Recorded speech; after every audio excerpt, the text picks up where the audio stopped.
नेपाललाई 18 घण्टाको लोड सेडिङबाट मुक्त गरेर उज्यालो दिने मान्छे जसको अनुहारमा सधैँ आत्मविश्वास र चमक देखिन्थ्यो, आज तिनै कुलमान घिसिङको आँखामा आँसु किन?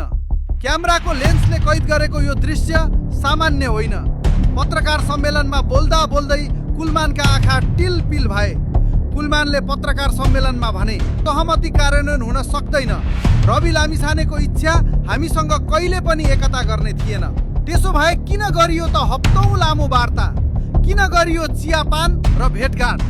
कुलमानको दाबी अनुसार यो सबै एउटा सुनियोजित नाटक थियो।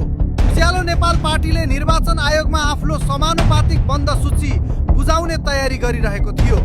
यदि उनीहरूले त्यो सूची बुझाएको भए उज्यालो नेपाल एउटा स्वतन्त्र शक्ति बन्थ्यो। रासोपालाई डर थियो। कुलमानको क्रेजले रासोपाको भोट काट्नेछ।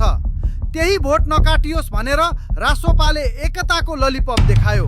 कुलमानलाई भनियो, तपाईहरू सूची नबुझाउनुस्, हामी मिलेर जाने हो, एउटै चुनाव चिन्हमा लड्ने हो। कुलमान इमानदार थिए, उनले विश्वास गरे। उनले आफ्नो पार्टीको समानुपातिक सूची बुझाएनन्।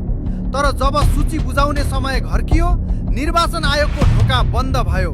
ठीक त्यही बेला रासोपाले आफ्नो असली रूप देखायो। कुलमान भन्छन्, हामीलाई सूची बुझाउनबाट रोक्नका लागि मात्र त्यो नाटक रचिएको रहेछ। धोका यतिमा मात्र सीमित छैन। कुलमानको आरोप छ कि रासोपाले उनको टाउको मात्र होइन, जिउ पनि चोर्ने प्रयास गरिरहेको छ। एकता प्रक्रिया चलिरहँदा कुलमानका देशभरका हजारौं समर्थक र शुभचिन्तकहरूलाई अब हामी एक भयौं भन्दै रासोपामा प्रवेश गराइयो। कुलमान भन्छन्, उहाँहरूले एकलौटी हिसाबले हाम्रा मान्छे तान्नु भयो, अर्थात् नेतृत्वलाई अल्मल्याएर राख्ने र तलतल कार्यकर्तालाई रासोपाको सदस्यता भिराउने। यसलाई राजनीति शास्त्रमा होस्टाइल टेकओभर भनिन्छ। आज कुलमान जब आफ्नो पुरानो अफिस फर्किए, उनका धेरै सिपाहीहरू रासोपाको क्याम्पमा बन्दी भइसकेका थिए।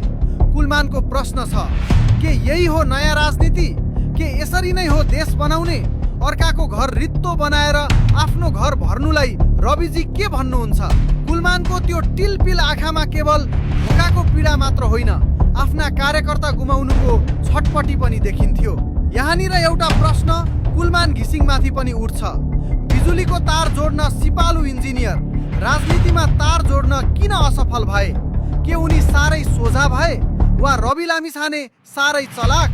कुलमानले भने, मैले विश्वास गरेँ तर धोका पाएँ। राजनीतिमा विश्वास सबैभन्दा महँगो वस्तु हो।